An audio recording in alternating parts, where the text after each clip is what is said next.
Good evening everyone. आप सभी का बहुत-बहुत स्वागत है आपके अपने यूट्यूब प्लेटफ़ॉर्म मंजीत राय कंप्यूटर साइंस पे। आप सबको पता है कि पहले सेशन 1 और 2 में हम लोग डिस्कस कर रहे थे कंप्यूटर फंडामेंटल के क्वेश्चंस और करीब 70 क्वेश्चन कंप्लीट हो चुके थे। 71 से लेकर के 103 मीन्स अराउंड 30-33 क्वेश्चंस हम लोग अभी करेंगे इस सेशन में। सबसे पहले आप देखेंगे स्क्रीन पे आप क्वेश्चन नंबर 71 को। क्वेश्चन नंबर 71 में आपसे पूछा गया है fill in the blanks register fill in the blanks register in microprocessor a register in the microprocessor that keeps track of the answer or result of any arithmetic or logical operation in the register से related concept हम पिछले class में थोड़ा बहुत पढ़ चुके हैं questions के प्रैक्टिस के दौरान। Register high speed memory allocation है, हाई स्पीड मेमोरी है जिसका यूज़ किया जाता है प्रोसेसर के द्वारा प्रोग्राम के एग्जीक्यूशन में। यहाँ पर क्वेश्चन पूछा गया fill in the blanks register, यहाँ पर फिल इन द ब्लैंक्स होगा fill in the blanks register in the microprocessor that keep track of the answer और रिजल्ट ऑफ एनी अर्थमेटिक और logical operation is accumulator. Accumulator is nothing but a processor register. Accumulator को कहा जाता है processors register. Accumulator is known as processors register. Next, if the time quantum size, operating system से question है ये। If the time quantum size is 2 units and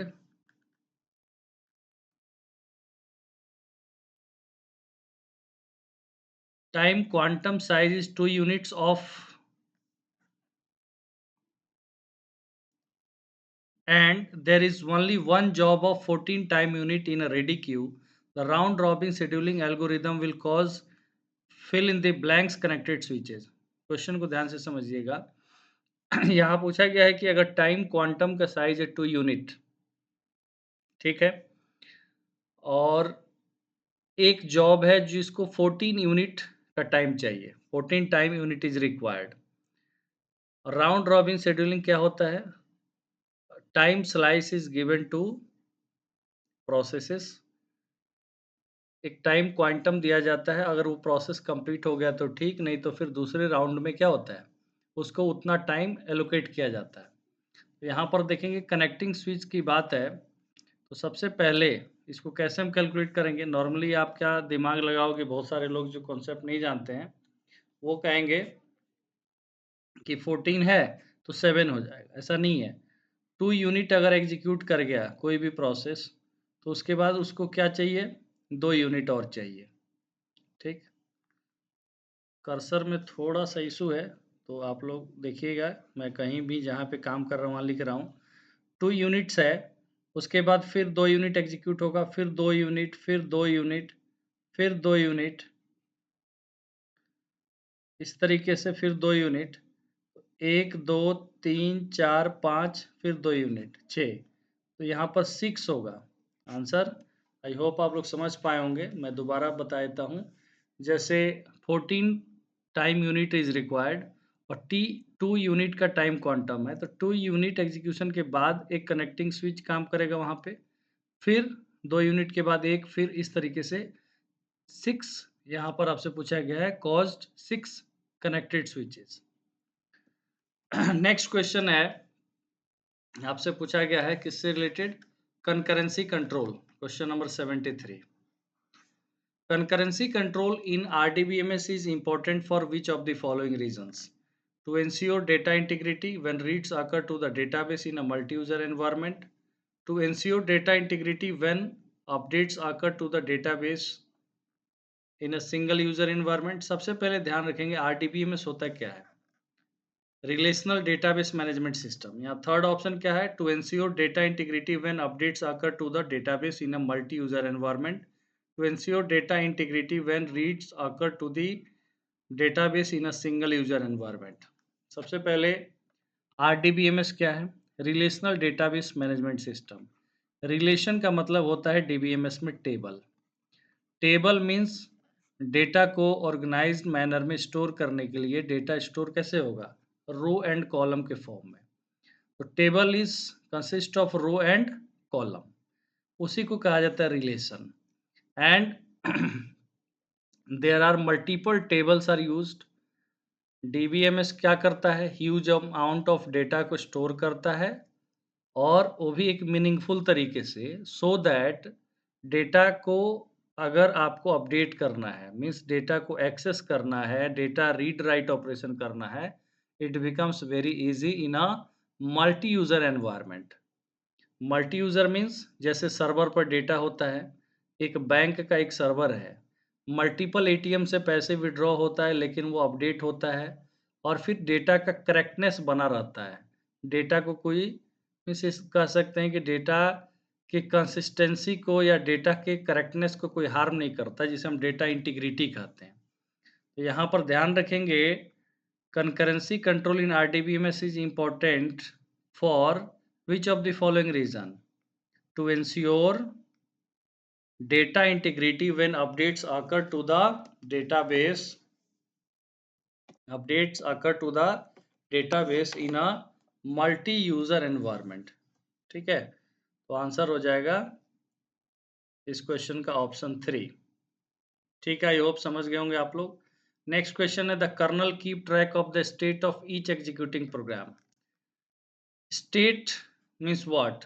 किसी भी programme को जब एग्जीक्यूट किया जाता है तो वो नंबर ऑफ स्टेप्स को फॉलो करता है, या कह सकते हैं कि पहले वो न्यू स्टेट में होता है, फिर न्यू से रेडी, रेडी से रनिंग, रनिंग से फिर वेटिंग में जाता है, फिर टर्मिनेटेड होता है। तो इसका kernel keep track of the state of each executing program by using a data structure called. यहाँ पर क्वेश्चन पूछा गया आपसे प्रोसेस कंट्रोल ब्लॉक के बारे में, पीसीबी जिसे शॉर्ट फॉर्म में कहा जाता है। आंसर होगा ऑप्शन 1। नेक्स्ट क्वेश्चन है, which of the following represent life cycle of software development. Software development life cycle को एसडीएलसी कहा जाता है। SDLC stands for software development life cycle. किसी भी सॉफ्टवेयर को डेवलप करने से पहले उसका पर्पस होता है, ऑब्जेक्टिव होता है कि सॉफ्टवेयर किस लिए डेवलप किया जा रहा है, मीन्स रिक्वायरमेंट। सबसे पहले रिक्वायरमेंट की एनालिसिस होती है, फिर क्या होता है, उसका एल्गोरिदम डिज़ाइन किया जाता है, तो दैट इज़ कॉल्ड डिज़ाइन। फिर कोडिंग होता है, फिर उसको टेस्ट किया जाता है, और लास्ट में आता है ऑपरेशन एंड मेंटेनेंस। तो यहाँ पर आप देखेंगे analysis, design, coding, then testing, then operation and maintenance. इस क्वेश्चन में आंसर क्या हो जाएगा 75 में? आप लोग भी आंसर करते रहिए। तो ऑप्शन हो जाएगा 2। Option 2 is right. Next question है, in which of the following state the process is waiting for processor. In which of the following state the process is waiting for the processor. Processor जब ready state में होता है तो वो processor का wait करता है, means ready for execution. Process is ready for execution. अगर हम सिंपल तरीके से समझें तो कोई भी प्रोसेस जब मेन मेमोरी में लोड होता है और मेन मेमोरी में चला जाता है जैसे रैम में, तो वो प्रोसेसर का वेट करता है एग्जीक्यूट होने के लिए। सिमिलरली यहाँ पर समझना है, ready state means ready which becomes ready for the processing, तो रेडी स्टेट होगा। नेक्स्ट क्वेश्चन 77 है, प्रोग्रामिंग कॉन्सेप्ट का क्वेश्चन है, which one of the following most accurately describe the multiple inheritance. Inheritance आप सब लोगों ने पढ़ा होगा। इनहेरिटेंस क्या है? Inheritance means a process by which derived class acquire the properties from the parent class. ठीक है, इसको अलग अलग कहीं बेस क्लास कहा जाता है। तो पेरेंट और चाइल्ड के कॉन्सेप्ट में आता है कि चाइल्ड क्या करता है, इनहेरिट करता है अपने पेरेंट क्लास से, बेस क्लास से। तो यही यहाँ पर पूछा गया कि मल्टीपल इनहेरिटेंस मीन्स व्हाट। इसको आप समझेंगे, ऑप्शंस वगैरह है, आप लोग पढ़ते रहिए और आंसर भी करते रहिए।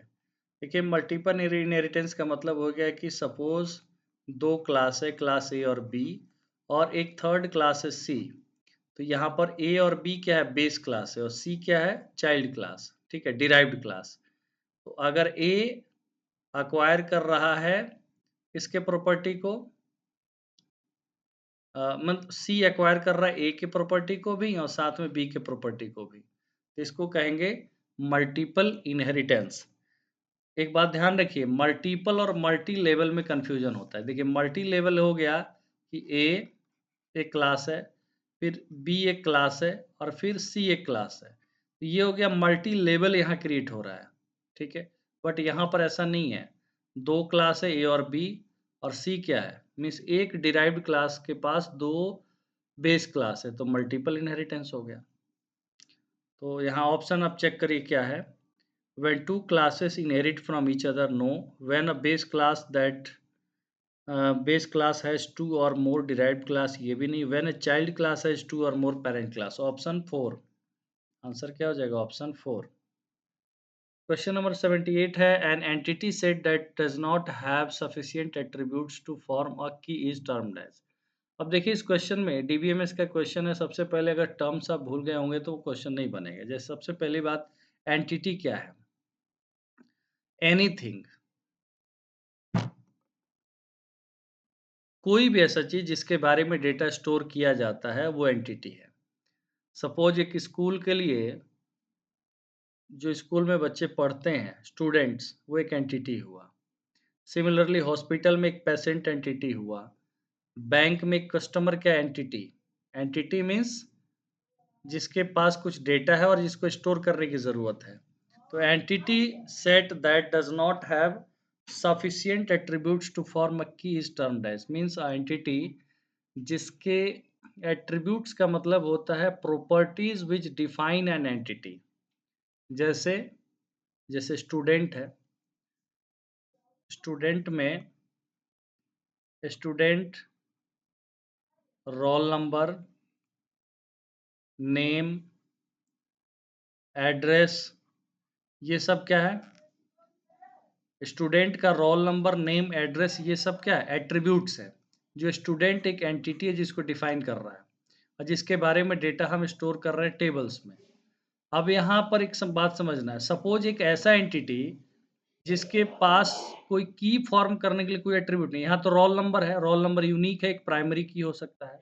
बट जहाँ नहीं है इसको हम कहेंगे वीक एंटिटी सेट, और जहाँ पर है उसे क्या कहेंगे? Strong entity set. ठीक है। नेक्स्ट क्वेश्चन है, which of the following devices understand the format and contents of the data and translates messages from one format to another. ये क्वेश्चन है नेटवर्किंग से। नेटवर्किंग में आपसे पूछा गया है कि which of the following devices understand the format and contents of the data and translate message from one format to another. Means अगर दो डिफरेंट नेटवर्क है और डिफरेंट नेटवर्क अगर कम्युनिकेट कर रहा है तो कम्युनिकेशन के बीच में क्या यूज़ किया जाता है? गेटवे। गेटवे यूज़ किया जाता है जो एक फॉर्मेट से दूसरे फॉर्मेट में डेटा को ट्रांसलेट करता है। नेक्स्ट है, in Photoshop when using the save as feature the file type saves my graphic design with all layers visible for changes upon the opening the next time. ये file के format के बारे में पूछा गया है। जैसे यहाँ पर ऑप्शन पीडीएफ है, GIF, PSD and JPG. PDF होता है portable document format. PDF file का फुल फॉर्म क्या होगा? Portable document format. जीआईएफ होता है ग्राफिक्स इंटरचेंज फॉर्मेट। पीएसडी है Photoshop document. JPG joint photographics expert group. तो यहाँ आंसर आपका क्या हो जाएगा? फोटोशॉप का है तो ऑप्शन सी। क्वेश्चन नंबर 81 है, what is the term for an individual dot of colour and light that is the basic unit use to create digital images. अगर कोई इमेज क्रिएट हो रहा है इसका मतलब क्या है? Image consist of multiple pixels. ठीक है, पिक्सल मिलके पिक्सल क्या है? स्मॉल डॉट और स्मॉल पार्ट ऑफ इमेज, ऐसे कह सकते हैं कि पिक्सल से ही इमेज क्रिएट होता है। क्वेश्चन नंबर 82 है, in which of the following is use to write web pages. इसमें से वेब पेज को लिखने के लिए कौन सा क्या किसको यूज़ किया जाता है?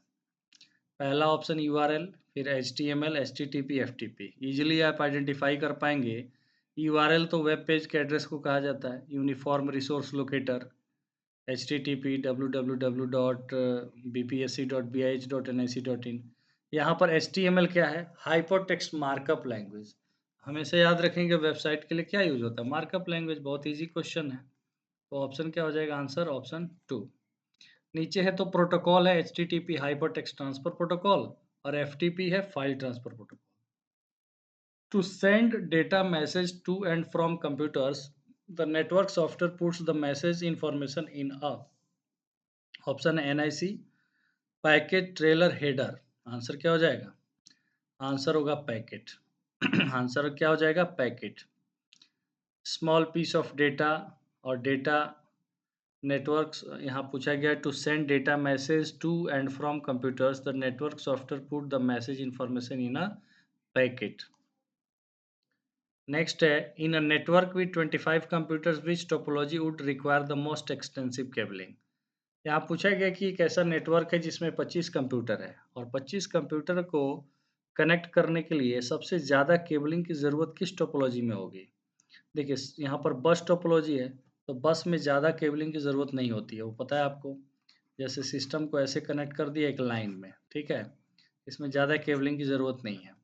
स्टार में एक सेंट्रल हब हुआ फिर इस तरीके से सिस्टम कनेक्ट हो गया। बस स्टार रिंग में इस फॉर्म में हो गया।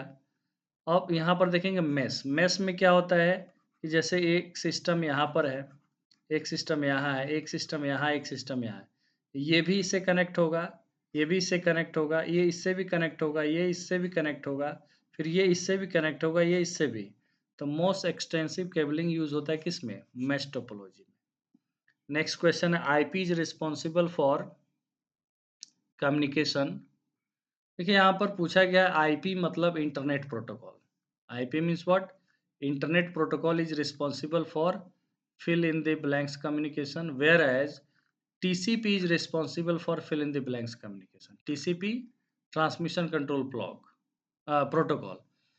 तो IP is responsible for host to host communication, whereas transmission control protocol is responsible for process to process communication. तो host to host, process to process answer होगा ऑप्शन 1। Question number 86 है the information to be communicated in a data communication system is known as। the information to be communicated in a data communication system is known as। एक question में हमने discuss किया था कि जो भी information या जो डेटा डेटा नेटवर्क में ट्रांसमिट किया जाता है एक सिस्टम से दूसरे सिस्टम पे तो उसे मैसेज कहा जाता है। क्या कहा जाता है? मैसेज। मैसेज का मतलब ये नहीं कि जो हम मैसेज सेंड करते हैं, मैसेज का मतलब होगा डेटा। डेटा ट्रांसमिशन को भी यहाँ पर मैसेज कहा जाता है। ठीक। नेक्स्ट क्वेश्चन है in a ring topology the computer in position of the fill in the blanks can transmit data. Ring topology में सिस्टम जो कनेक्ट होता है वो इस तरीके से होता है जो एक रिंग का फॉर्म लेता है, ठीक है, ऐसे। यहाँ पर आपसे पूछा गया है कि रिंग टोपोलॉजी में जो कंप्यूटर डेटा सेंड करना चाहता है उसको सबसे पहले टोकन लेना पड़ता है। टोकन के लिए रिक्वेस्ट करना पड़ता है। अगर टोकन एलोकेट हुआ तो डेटा ट्रांसमिट कर सकता है। क्वेश्चन नंबर 88 है an alternate name for the completely interconnected network topology. Network topology means क्या है? Arrangement of the physical arrangement of the computer and other devices that are connected to a network and that are able to send data to each other। तो यहाँ पर पूछा गया है completely interconnected का मतलब क्या है? जैसे इसके बारे में हम लोग डिस्कस किए थे। सपोज एक सिस्टम ये है, एक सिस्टम ये है, एक सिस्टम ये है, एक सिस्टम ये है। कंप्लीटली इंटरकनेक्टेड मीन्स क्या? ये इससे भी कनेक्ट है, ये इससे भी कनेक्ट है, ये इससे भी है, इससे भी है, ये इससे भी कनेक्ट है, ये इससे भी कनेक्ट है। तो ये टोपोलॉजी होता है जिसे मेश टोपोलॉजी कहा जाता है। एक बात और ध्यान रखना, मेश का मतलब क्या है? मेश का मतलब होता है बंच ऑफ वायर, या आप कह सकते हैं कि एक इसी को मेश कहते हैं, group of wire, bunch of wire. Which of the following transmission media works on the principle of total internal reflection? Transmission media का मतलब क्या? Transmission medium. किस ट्रांसमिशन मीडियम मतलब माध्यम का यूज किया जाता है या फिर माध्यम जो टोटल इंटरनल रिफ्लेक्शन के प्रिंसिपल पर बेस्ड है।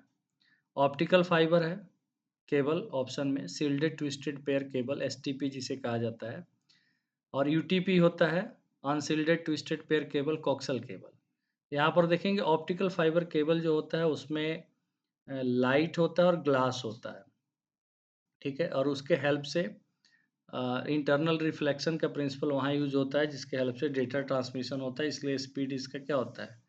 फास्ट होता है। ऑप्शन 1 राइट है। 90 है question number, a hacker contacts your phone और emails and attempt to acquire your password is called. अगर एक क्वेश्चन इस तरीके से भी हो कि a hacker contact your phone और email and attempts to acquire your confidential information, तो इस प्रोसेस को कहा जाता है phishing. Option 2 is right, phishing, ठीक है? नेक्स्ट क्वेश्चन क्या है? The phrase fill in the blanks describe virus, worms, Trojan horse attacks, एप्लेट्स and attack scripts. Means एक ऐसा सॉफ्टवेयर होता है जो हार्मफुल होता है, जिसका पर्पस ये किसी न किसी तरीके से हार्म पहुँचाना। तो यहाँ पर आप गिवन ऑप्शन में ध्यान रखेंगे मैलवेयर, यहाँ दिए गए जितने भी एग्ज़ाम्पल्स हैं, चाहे वायरस है, वर्म्स है, Trojan horse, these are the example of malware. Malware का मतलब होता है malicious software, means a software that is intended to harm users of the internet. Internet के ज़रिए किसी न किसी तरीके से कंप्यूटर यूज़ करने वालों को हार्म पहुँचाने के पर्पज़ से जो सॉफ्टवेयर बना है उसे मैलिशियस सॉफ्टवेयर कहा जाता है, दैट इज़ इन शॉर्ट वो मैलवेयर होता है। नेक्स्ट क्वेश्चन नंबर 92 है, the process which are blocked due to the unavailability of input output device constitute this queue. Input output device की अनअवेलेबिलिटी में जो प्रोसेस वेट करता है, ठीक है? और जहाँ पर स्टोर होता है इन इनपुट आउटपुट डिवाइस के लिए तो डिवाइस क्यू होता है, ठीक है? Job queue, ready queue, device Q, ये 3 प्रकार का क्यू यूज़ किया जाता है कहाँ पर? शेड्यूलिंग में। नेक्स्ट है which is not a type of scheduler, long term, short term, medium term, average term. Average term scheduler नहीं होता है, option D is right. Next है when the suspended process is move to the secondary storage, this process is called. When a suspended process is moved to the secondary storage, this process is called swapping. Next है fill in the blanks is the mechanism to store and restore the state.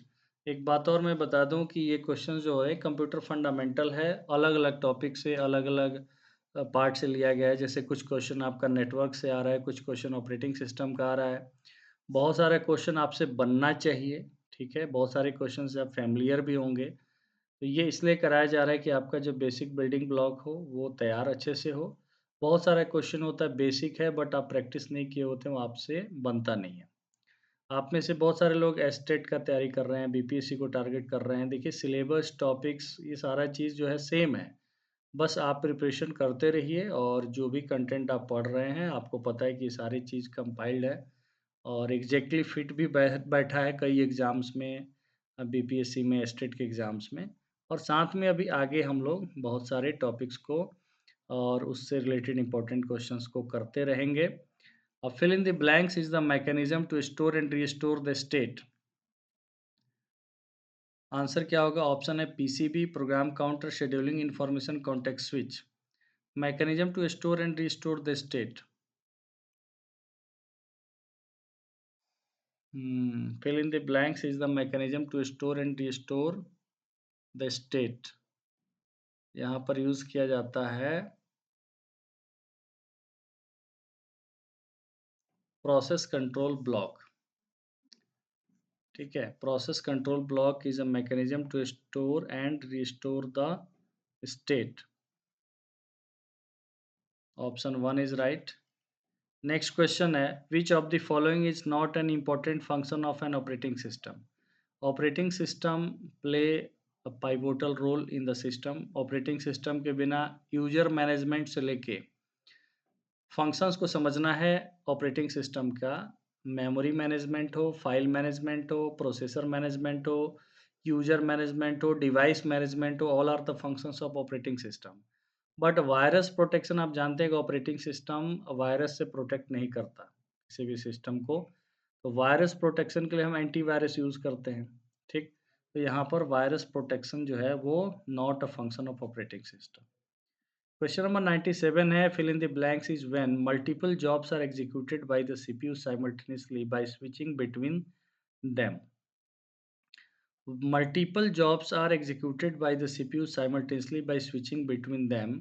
तो ये answer क्या हो जाएगा आपका? When multiple jobs are executed by the CPU simultaneously, एक ही साथ by switching between them, उसको हम क्या कहेंगे? मल्टीटास्किंग। नेक्स्ट क्वेश्चन है what is the name of the network topology in which there are bidirectional links between each possible node. Bidirectional आपको पता है रिंग टोपोलॉजी में होता है। मैं बहुत ज़्यादा इसमें टाइम इसलिए नहीं ले रहा हूँ कि आपको पता भी है, तो इतना ज़्यादा समय नहीं देना है, आपको एक गो थ्रू हो जाना है, ठीक है। नेक्स्ट क्वेश्चन 99 है radio frequency propagation, microwave transmission, satellite transmission, infrared wave transmission, Bluetooth, wifi, ठीक है। आप देखेंगे ध्यान से तो सब चीज़ वायरलेस है इसमें, वायर की कहीं भी बात नहीं है। तो वायरलेस को जो होता है वो अनगाइडेड मीडिया होता है। Guided means which is guided through a wire, means जिसके बीच में वायर होता है। अनगाइडेड मीन्स जो वायरलेस होता है। तो ये सारी चीज़ें किसके एग्ज़ाम्पल है? अनगाइडेड मीडिया का, तो ऑप्शन 1 राइट होगा। क्वेश्चन नंबर 100 है फिल इन द ब्लैंक्स नहीं, a communication process that connects dissimilar network by providing the translation from one set of protocol to the another. जब दो डिफरेंट नेटवर्क कनेक्ट होता है उसके बीच में गेटवे यूज़ किया जाता है। गेटवे का क्या पर्पस है? जैसे सपोज एक नेटवर्क है ए बी, अगर दोनों सेम नेटवर्क है तो यहाँ पर डेटा ट्रांसमिशन के लिए ट्रांसलेशन की ज़रूरत नहीं पड़ता है, क्योंकि ए जिस डेटा को अंडरस्टैंड करता है बी भी करेगा। क्यों? क्योंकि both are similar. But if both are different then यहाँ पर एक ट्रांसलेटर की ज़रूरत पड़ती है। जैसे ये डेटा सेंड कर रहा है बी को, बट बी उसे नहीं समझ पाएगा, तो यहाँ से वो क्या होगा? बी के फॉर्मेट में चेंज होगा। यहाँ से बी ट्रांसमिट कर रहा है बट ये उसको नहीं समझ सकता, तो ये के फॉर्म में ट्रांसमिट होगा। तो यहाँ पर यूज़ होता है गेटवे। गेटवे मतलब टू डिफरेंट नेटवर्क, तो हमेशा याद रखेंगे गेटवे। अगर दो सिमिलर नेटवर्क तो राउटर। राउटर का मतलब हो गया कि सिमिलर नेटवर्क है तो यहाँ पर राउटर का यूज़ किया जाता है, और डिफरेंट है तो गेटवे। क्वेश्चन नंबर 101 है ASCII स्टैंडर्ड है, इसका फुल फॉर्म क्या होता है? American standard code for information interchange. Option D होगा राइट आंसर। क्वेश्चन नंबर 102 है what kind of protocol is used to provide internet access from mobile. Mobile से जब हम इंटरनेट एक्सेस करते हैं तो जो प्रोटोकॉल यूज़ होता है वो प्रोटोकॉल कौन सा है? WAP होता है। WAP stands for what? Wireless application protocol. Wireless application protocol answer हो गया ऑप्शन सी। क्वेश्चन नंबर 103 है to achieve greater performance and higher availability servers and larger system use fill in the blanks disk technology. Question को ध्यान से समझिए। आपसे पूछा गया है कि सर्वर को एक तो लार्ज अमाउंट ऑफ स्टोरेज की रिक्वायरमेंट होती है, और वो भी जिसका एक्सेस स्पीड भी फास्ट हो। तो जिस टेक्नोलॉजी के हेल्प से बहुत सारे मल्टीपल डिस्क को कंबाइन करके एक बड़ा स्टोरेज एरिया बनाया जाता है उसको कहा जाता है रेड। अगर आपको फुल फॉर्म भी इसका याद होता तो आप जरूर आंसर कर देते, क्योंकि रेड का फुल फॉर्म ही होता है RAID stands for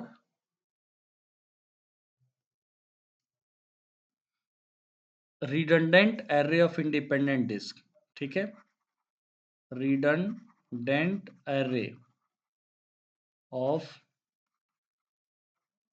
independent disk में सिमिलर टाइप ऑफ डिस्क का कलेक्शन, ठीक है। ऐसे टेक्नोलॉजी से के through when multiple disks are combined together to form a larger storage space, तो उसको हम कहेंगे रेड टेक्नोलॉजी के थ्रू होता है, ठीक। तो क्लास को आज इसको यहीं पर क्लोज करेंगे, और आप लोग बहुत बड़ी संख्या में काफ़ी लोग जुड़ भी रहे हैं और काफ़ी लोग चैनल को सब्सक्राइब भी कर चुके हैं। तभी आपके द्वारा जो इतना ज़्यादा सपोर्ट किया गया, तो हमारी भी रिस्पॉन्सिबिलिटी बढ़ गई है और मैं ज़्यादा से ज़्यादा वीडियो भी क्रिएट कर रहा हूँ और बहुत जल्दी आपके और भी फीचर्स इनेबल हो जाएँगे यूट्यूब के द्वारा, क्योंकि हम धीरे-धीरे जो यूट्यूब परिवार है वो बड़ा हो रहा है, तो आप लोग इसी तरीके से इसको सपोर्ट करेंगे।